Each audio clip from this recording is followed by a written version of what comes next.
নমস্কাৰ বন্ধুসকল, আপুনিও এই নিউজটো পাইছে চাগে যে এনিশাতে মাজুলীত 8 কোটি টকা লুটিলে কানাডিয়ান সোলাৰ নামৰ এটা এপে। কিন্তু এই কোম্পানীটোৱে কেনেদৰে কি চিষ্টেমত এই টকা লুটি নিলে বা এনেধৰণৰ কোম্পানীবোৰে কেনেদৰে এই স্কেমবোৰ কৰে, বলক ভালদৰে বুজিবলৈ চেষ্টা কৰোঁ। ভিডিঅ'টো ভালদৰে চাব, কাৰণ এই ধৰণৰ নলেজ থকাটো আপোনাৰ কাৰণে বহুতেই জৰুৰী। বন্ধুসকল, কানাডিয়ান সোলাৰে যিটো পদ্ধতি ইউজ কৰি 8 কোটি টকা লুটিলে ইয়াক পিৰামিড স্কিম বুলি কোৱা হয়। লগতে আৰু বহুতো ট্ৰিক ইউজ কৰি সিহঁতে চিষ্টেমটো বহুত কমপ্লেক্স কৰি পেলাইছে। কিন্তু প্ৰথমতে বুজো পিৰামিড স্কিম কি হয়।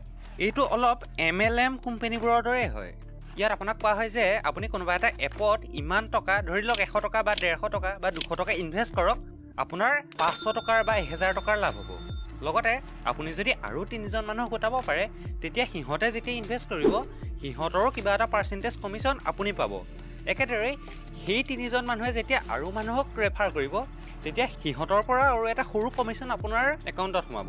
এনেদৰে মানুহবিলাকে ইনভেষ্ট কৰিলে, কমিশ্যন পোৱাৰ কাৰণে ইজনে সিজনক ৰেফাৰ কৰিলে, এনেদৰে এপটো ভাইৰেল হৈ পৰিল। এই চিষ্টেমটো এটা পিৰামিডৰ আৰ্হি লয়, সেইকাৰণে ইয়াক পিৰামিড স্কিম বুলি কোৱা হয়। কিন্তু এই চিষ্টেমটোত মেক্সিমাম লাভ হয় পিৰামিডটোৰ টপত থকা মানুহজনৰ। এই কানাডিয়ান সোলাৰৰ প্ৰথম কাহিনীটো হ'ল এইটো। এনেদৰে মানুহক ৰেফাৰ কৰি কৰি সিহঁতে যথেষ্ট কাষ্টমাৰ গোটাই ল'লে। এতিয়া সিহঁতৰ আচল খেলখন আৰম্ভ হয়। আপুনি এটা কথা কওকচোন, আপুনি এটা এপৰ লিংক পালে আৰু তাত 550 টকা ইনভেষ্ট কৰিলে 1300 টকাৰ প্ৰফিট পায়, আৰু আপুনি চিধা ইনভেষ্ট কৰি দিলে, কাৰণ আপুনি বেলেগে এনেদৰে লাভ পোৱাৰ প্ৰমাণো দেখিছে। কিন্তু যিটো এপত আপুনি ইনভেষ্ট কৰিলে সেই এপটোৰ ফাউণ্ডাৰৰ ইনফৰমেশ্যন, মানে কোনে এপটো বনাইছিল, তাহাঁতৰ ৰেজিষ্ট্ৰেশ্যন ডিটেইলছ, সিহঁতৰ এফিচিয়েণ্ট কণ্টেক্ট ডিটেইলছ এইবোৰ পাইছিল নে? নাই পোৱা, কাৰণ সিহঁতে এইবোৰ প্ৰভাইডেই কৰা নাই। আপুনি আজিও ভাবি আছে চাগে কানাডিয়ান সোলাৰ নামৰ এই এপটো এটা চাইনিজ সোলাৰ কোম্পানী।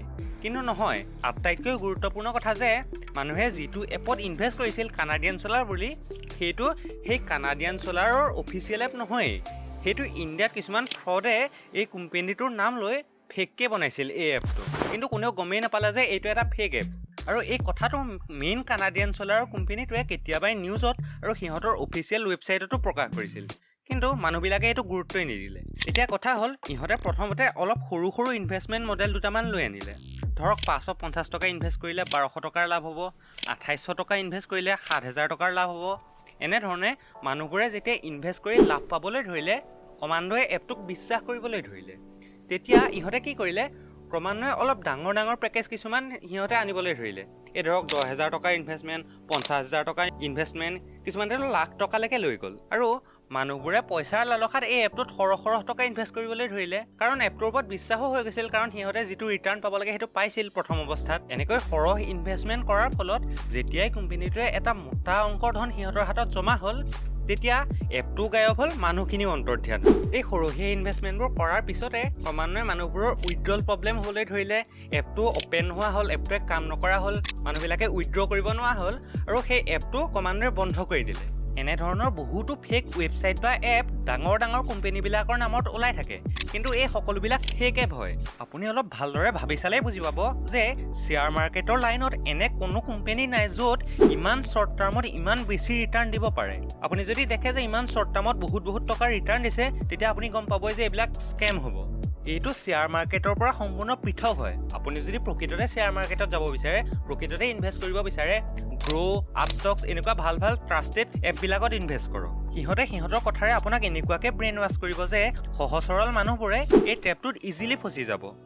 এনেদৰে সিহঁতে ইজিলি মানুহবিলাকক ফচাই কোটি টকা লুটি লৈ যায়। এইখিনিতে আৰু এটা কথা আহে যে ইহঁতে প্ৰথম মানুহবিলাকক কেনেদৰে যোগাৰ কৰে।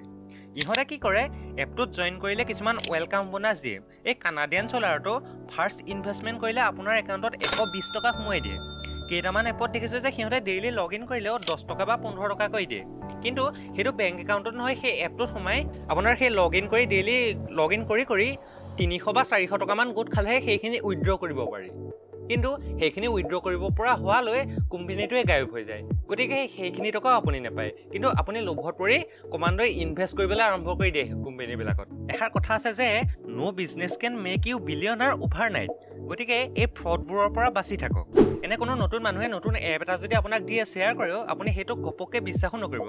আপুনি তাৰ কণ্টেক্ট নম্বৰ চাওক, আপুনি তাৰ ৰিভিউবিলাক চাওক, এপটোৰ ফাউণ্ডাৰ কোন চাওক, ৰেজিষ্ট্ৰেশ্যন ডিটেইলছ চাওক, এই সকলোবিলাক চোৱাৰ পিছতহে আপুনি এপ এটাত ট্ৰাষ্ট কৰিব।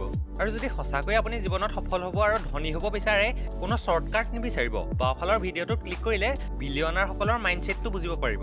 ধন্যবাদ।